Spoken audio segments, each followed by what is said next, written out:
Oke, bismillahirrahmanirrahim. Assalamualaikum warahmatullahi wabarakatuh. Waalaikumsalam warahmatullahi wabarakatuh.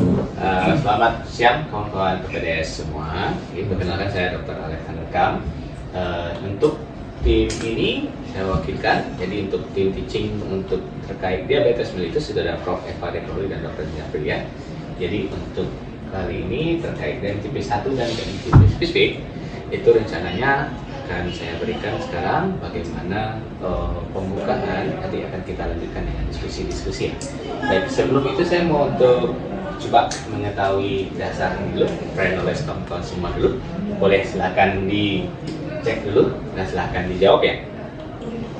Kita coba cek ya. Baik, silakan. Kita kerjakan agak sekitar 15 detik. Saya cuma ada satu pertanyaan saja. Oke, silakan.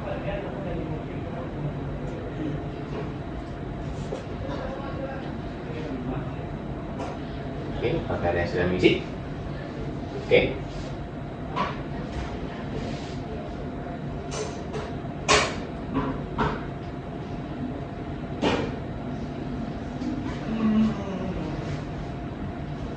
Tiga dari 6. Yang lain masih loading ya? Oke. 5 menjawab yang pertama, 1 menjawab yang kedua ya, opsi 2. Oke. Jadi sekarang kita balik ke slide tadi ya. Jadi untuk diagnostik atau klasifikasi ya, DM tipe 1, DM tipe 2, DM tipe spesifik, dan keempat adalah DM gestasional. Oke, jadi mungkin kita masih familiar dengan DM tipe lain sebelumnya, tapi dengan panduan atau guideline terbaru, DM tipe lain itu digeser atau diubah terminologi menjadi DM tipe spesifik akibat penyebab lain. Jadi untuk yang tadi kita ini klasifikasi ya. Jadi untuk klasifikasi tetap ada 4. Cuma untuk DM tipe lain sekarang penamaan terbarunya adalah DM tipe spesifik akibat penyebab lain. Jadi itu yang perlu kita tekankan bahwasanya jadi dia tidak tipe lain, jadi tidak ada spesifik akibat penyebab lain. Jadi yang perlu kita cari adalah apa aja sih penyebab lain selain dari tipe 1, selain dari tipe 2, selain gestasional yang dapat menyebabkan diabetes mellitus. Oke, kita coba bahas satu persatu ya. Oke, mungkin semuanya dapat kenal ya dengan tipe 1 ya. Oke, jadi dari tipe 1 itu adalah penyebabnya destruksi sel beta pankreas sehingga terjadi defisiensi insulin absolut. Oke, bentuknya itu ada 2, satu ada immune mediated, yang kedua adalah non immune mediated. Yang immune mediated yang disebutkan oleh destruksi sel beta ya, tapi yang non imun itu terlebih dulu diketahui. Tapi gambarannya seperti dari tipe 1, seperti imun mediated. Jadi kuncinya adalah adanya imun sebenarnya. Tapi bisa saja dan kita cek beberapa marker-marker autoimun, tapi dia tidak ditemukan negatif semua. Tapi gambarannya kasusnya itu dari tipe 1, sehingga dia non imun mediated. Ini beberapa beberapa keterangan terkait dengan tipe 1 mulai dari faktor genetik yang multiple, yang kuncinya adalah adanya destruksi dari sel beta pankreas. Oke, dan ditandai oleh satu atau lebih autoantibody, termasuk ICA, ada sel autoantibody. Oke, autoantibody itu insulin, autoantibody itu GAD, autoantibody itu tyrosine fosfatase, dan lain-lain. Dan ada marker-marker lain yang mungkin belum ketemu dan mungkin kawan-kawan semua yang menemukan. Jadi dia masih menjadi penelitian terbaru bahwa kadang-kadang terjadi ditemukannya pada DM tipe 1 tapi negatif markernya ini dan muncul pada anak dan dewasa muda. Nanti kalau dia munculnya pada dewasa yang udah tua itu namanya apa? Nanti kita bahas dulu. Oke, epidemiologi ya. Secara epidemiologi bisa kita lihat di gambar ini bahwasanya kita bisa lihat yang tipe 1 itu muncul pada negara-negara yang menjauhi garis khatulistiwa. Tipe 1 mungkin itu negara maju dengan datanya sudah oke, gitu ya.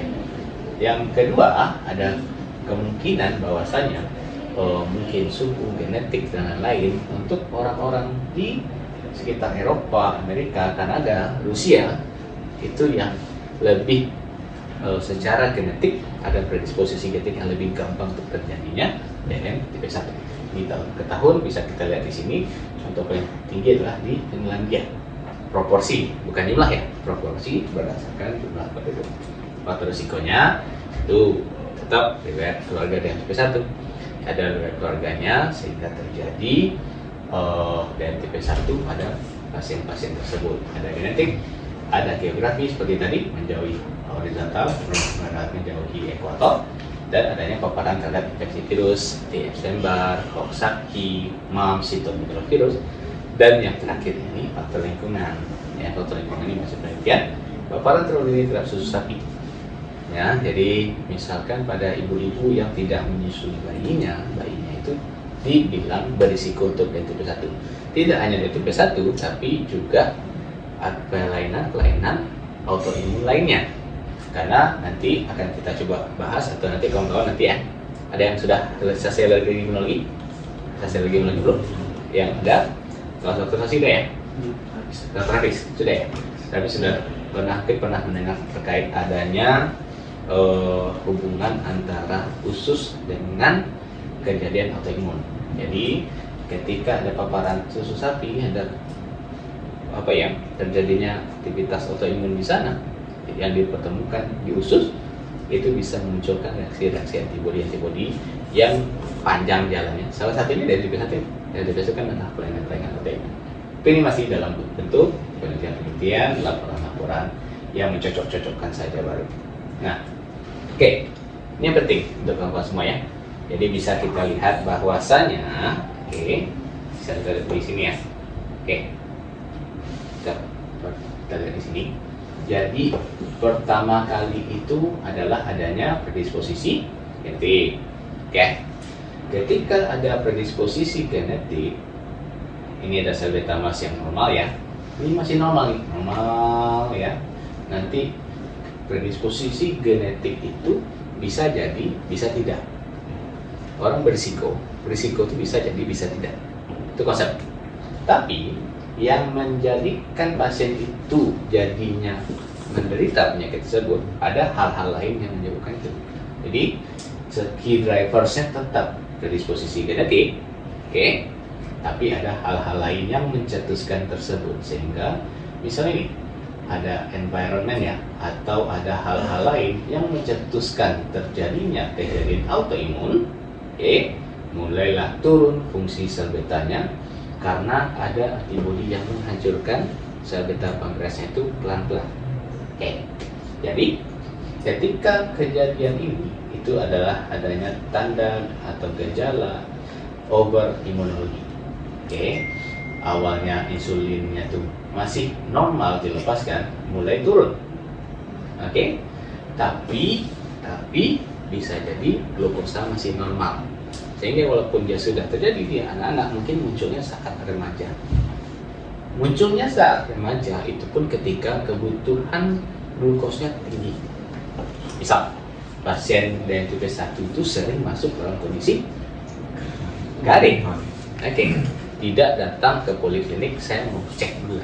Nah, dia sudah datang dalam kondisi berat. Dia datang pertama kali dikenal sebagai tipe 1 dalam kondisi ketoasidosis dia ketutup. Artinya ada pencetus ya. Ada pencetus berat yang menyebabkan terjadinya stres metabolik berat, sehingga kebutuhan insulinnya itu tinggi, tapi dia hanya bisa memproduksi segini gitu loh. Ya, secara normal dia masih normal glukosanya, tapi ketika ada stres metabolik tinggi, ada infeksi macam, ya kebutuhannya kurang, sehingga timbullah gawat daruratan diabetes pada pasien tipe 1. Nah, lambat laun mulai turun sampai kadar dari insulin tersebut tidak bisa kita deteksi.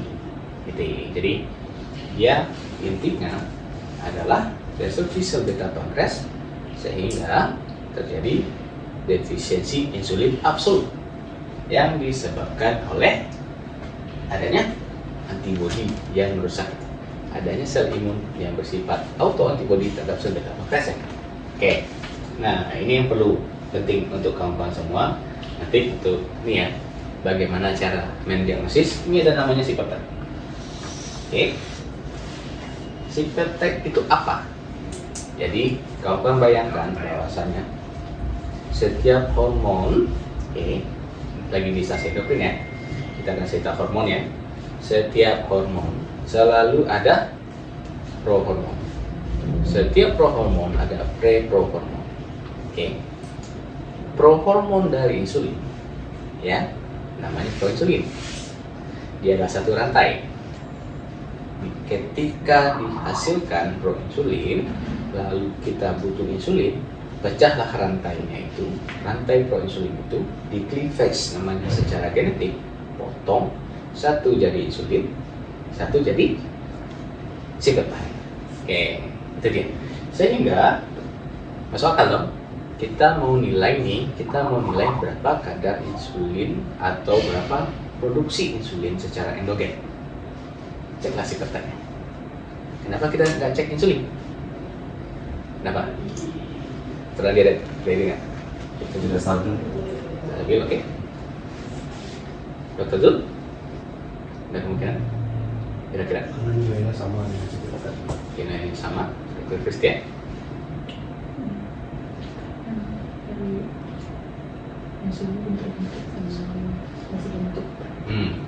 Jadi hampir betul semuanya, tapi ya pasien kan datang dengan kondisi KD nih, oke, kita kasih insulin nggak rela. Nah, kita kasih insulin dari luar. Anda mau cek insulin, bisa saja itu kadar insulin yang Anda periksa, ya bisa menjadi bias gitu ya. Wah, kok insulinnya tinggi? Ternyata kalau kan nggak kasih insulin. Oke, untuk memeriksa insulin itu, kamu stop dulu dong insulin eksogen. Bisa nggak tuh pasien diabetes satu? Nggak bisa. Iya bahaya dong. Ya, dia butuh insulin kan, sehingga datanglah ini C-peptide menjadi jalan keluar mendiagnosis ini pasien diabetes satu. Oke, sama seperti insulin normal, ya insulin normal. Kita mau memastikan nih produksi insulinnya berlebih, cek C-peptide. C-peptide-nya lebih dari cut off-nya. Sehingga memang produksi insulin endogennya itu yang memang tinggi. Oke, hingga lama laun sampai dia itu memang tidak ada C-peptide yang bisa dideteksi ya. C-peptide itu tidak dideteksi. Seperti misalkan cek labor lain di bawah sekian, labornya nggak bisa mendeteksi, kadarnya terlalu rendah tapi tidak bisa deteksi. Jadi ketika ini tidak bisa deteksi, glukosa mulai naik. Oke, sekarang seperti diskusi ya. Oke, Dokter Rafni, coba apa pemeriksaan diagnosis menjadi gold standar yang tipe 1 kalau berdasarkan penjelasan tadi? Ya kan? C-peptide. Oke. Yang lain, Dokter Fasi? C-peptide.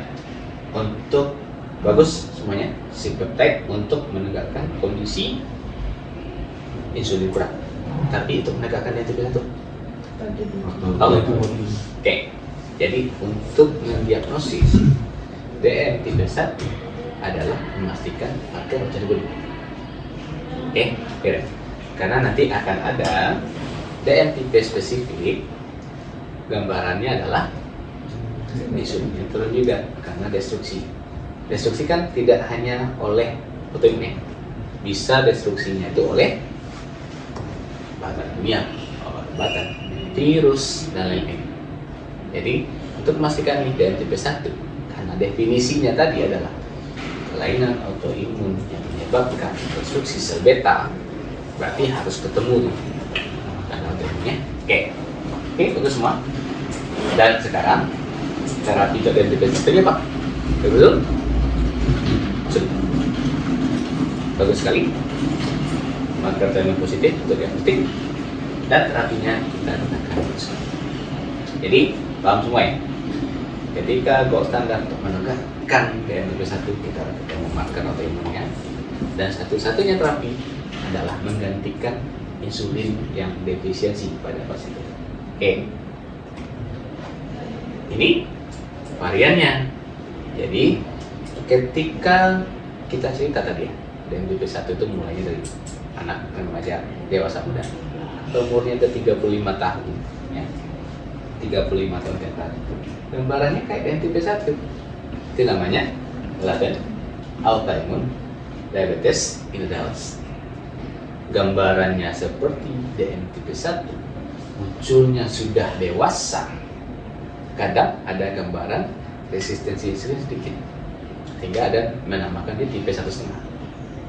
Ya, dia bisa ke 1, bisa ke 2. Dia ada masalah autoimunnya, dia ada masalah resistensi insulinnya, tipe 1,5. Oke, karena namanya LADA, berarti gold standarnya berarti harus ketemu autoimun sesuai nama. Oke, udah clear ya berarti ya. Jadi karena namanya itu laten autoimun, berarti harus ketemu nih, harus ketemu autoantibody DAD atau antibody lainnya. Nih, salah satu itu cukup satu. Kalau udah ketemu satu udah cukup, nggak usah bilang. Udah cek marker yang lain, tidak clear, gitu ya. Dan bisa muncul pada usia 35 tahun ke atas. Ini laten itu kan dia tidur nanti muncul tiba-tiba pada usia tua. Jadi pada LADA itu kita temukan autoantibody dan nanti akan butuh insulin ketika si dokternya sudah turun sekali. Awal-awalnya bisa tipu nih, kita kasih obat oral, kita kasih obat oral kayak biasa, terkontrol. Kok makin lama makin progresif nih, dosis makin naik, glukosa nggak terkontrol, HbA1c tinggi-tinggi. Ternyata dia satu LADA progresif sehingga diharuskan ganti insulin. Oke, karena kita coba geser nih dan tipe spesifik akibat lain ya. Ini penyebab-penyebabnya. Oke, kenapa spesial ini?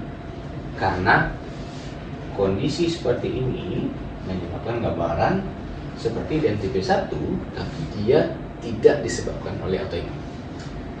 Genetik fungsi sel beta, genetik kerja insulin, penyakit eksogen pankreas, endokrinopati, obat zat kimia, infeksi, imunologi, sindrom genetik lainnya. Oke, jadi DM tipe 2 itu fokus ke resistensi insulin. Tapi kalau yang DM tipe 1, DM tipe spesifik, itu berarti kita bicara tentang sebagian besar adalah destruksi dari sel beta. Contoh, ini defek genetik fungsi sel beta. Jadi selain kerusakan sel beta, bisa saja sel betanya ada tapi tidak berfungsi dengan baik. Tidak ada gambarnya ya nanti. Jadi kenapa namanya ini MODY ya, atau namanya monogenic diabetes? Karena dalam insulin signaling ada butuh beberapa beberapa genetik dalam sel gitu ya, untuk mengontrol insulin, produksi insulin sampai mengeluarkan insulin. Masing-masing DNA kalau ada kelainan satu tipenya. Misalnya nih, kromosom 12 yang bermasalah di ANF alpha namanya MODY 3. Kalau di kromosom 7 namanya MODY 2. Kalau di kromosom 20 namanya MODY 1. Monogenik. Berbeda dengan DNA tipe 2, poligenik. Banyak gen yang menyebabkan resistensi insulin. Tapi kalau ini dia monogenik, dia lebih ringan dan dia jarang butuh insulin, ringan. Dia kadang hanya butuh obat oral atau kadang tidak butuh obat sama sekali. Sehingga bisa kita sebutkan bahwasanya MODY adalah kelainan monogenik yang berhubungan dengan mutasi kemudian menyebabkan disfungsi dari sel beta. Oke, bukan kerusakan, tapi dia disfungsi sel betanya. Oke, dan ini ditandai gangguan fungsi sekresi dan defek minimal terhadap aksi insulin muncul pada usia di bawah 25 tahun. Oke, kita lihat sini. Oke, ini adalah insulin signaling. Mulai dari glukosa masuk. Ini bayangkan ini sel beta ya. Sel beta fungsinya adalah menghasilkan sekresi insulin. Untuk proses glukosa masuk dan mengaktifkan jaringan, mengaktifkan metabolisme di dalam sel sehingga keluarlah insulin dari sel beta pankreas. Itulah namanya insulin signaling di dalam sel beta. Salah satu gen yang bermasalah berarti ini. Tapi bisa membayangkan bahwasanya ketika bermasalah hanya salah satu, ada kemungkinan sel atau gen-gen yang lain membantu mengcover. Ada jalur alternatifnya sehingga kadang glukosanya naik dikit aja, nggak perlu obat makan, hanya perlu perubahan gaya hidup, waktu makan aja dia sudah aman. Tapi ada juga yang gennya yang butuh ini ya, gennya yang bersifat sangat aktif sehingga dia harus ini ya, harus minum obat untuk mengontrol gula darahnya. Sehingga diagnosisnya adalah screening genetik. Oke, di situ sudah mulai ada screening untuk DM usia muda untuk menyingkirkan ini bukan DM type 2.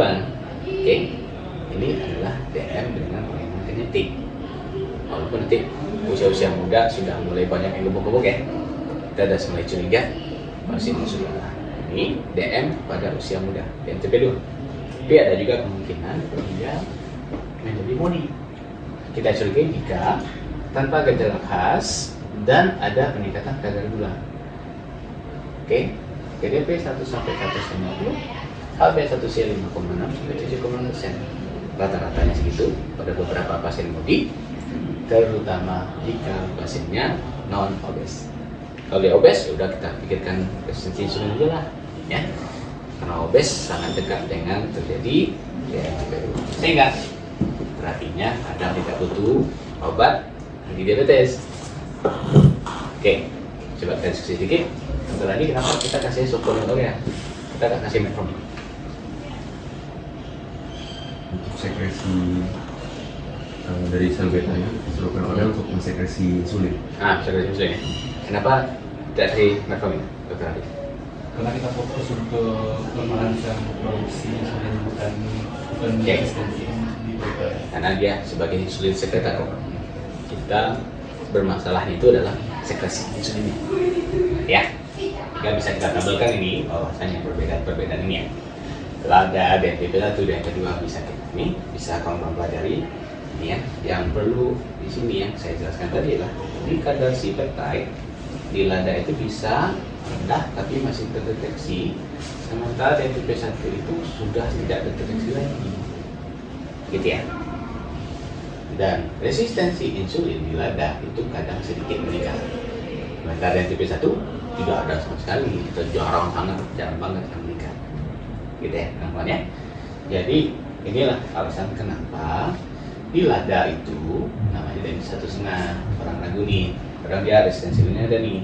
Tapi yang paling menjadi masalah adalah kebutuhan insulinnya itu biasanya muncul di atas 6 bulan setelah diagnosis dari lada, atau diagnosis dia itu suatu diabetes mellitus. Ya, setelah kita kerja nih di puskesmas di daerah gitu ya, kan tidak semuanya yang mau ke kadang untuk ngecek nih. Ya udah, berarti kan kita terapi sebagai diabetes mellitus sama atau pada usia muda gitu ya. Tapi lama-lama kok baru dikenal usia baru 37 kok langsung kayak butuh insulin ya, HbA1c di atas 9. Dia sudah mulai ada sudah mulai ada dekompensasi metabolik ya, sudah mulai ada indikasi pemberian insulin. Insulin lah, yaitu suatu lada. Dan ini penyakit eksogen pankreas, salah satu dari tipe spesifik lainnya, bisa karena pankreatitis, bisa karena trauma, atau pasien pernah pankreatektomi sebelumnya, neoplasma, fibrosis kistik, hemochromatosis, atau pankreatopati fibrokalkulus, dan beberapa penyebab lainnya. Jadi, oke, sebelum ini mungkin slide terakhir, ada pertanyaan kira-kira terkait dengan tipe 1 atau diabetes spesifik kira-kira? Sudah cukup jelas kira-kira ya? Baik, sudah cukup. Jadi, kalau ada pertanyaan silakan, karena selanjutnya adalah kita akan melanjutkan diskusi ini karena ini nggak selesai diskusinya ya. Yes. Karena untuk dari tipe 1 dan tipe spesifik itu ada beberapa penyebab sehingga kita butuh diskusi lagi. Nanti akan saya kirimkan kasus-kasus untuk pembahasan berbagai tipe spesifik ya, dan spesifik akibat penyebab lainnya. Nanti kita bahas di nanti kawan-kawan pesan PPDS ya. Kawan PPDS silahkan ngecek akun Island masing-masing. Nanti saya lempar kasus di sana. Nanti akan kita bahas kira-kira ini dan tipe spesifik akibat apa dan bagaimana cara mendiagnosis serta menata laksana. Jadi kalau sudah ketemu pasien nanti di poli, kamu bisa mengarahkan, kayak ini DM akibat ini atau karena ini. dan untuk terapinya bisa lebih tepat. Baik, dengan demikian mungkin demikian dulu. Ini adalah sumber bacaan yang penting untuk kawan-kawan ya. ADA, Diabetes Care dan 2025, semua bahasanya ada di sana dan bisa menjadi panduan untuk kamu semua terkait DMTP 1 dan DMTP spesifik. Baik, terima kasih. Assalamualaikum warahmatullahi wabarakatuh. Waalaikumsalam.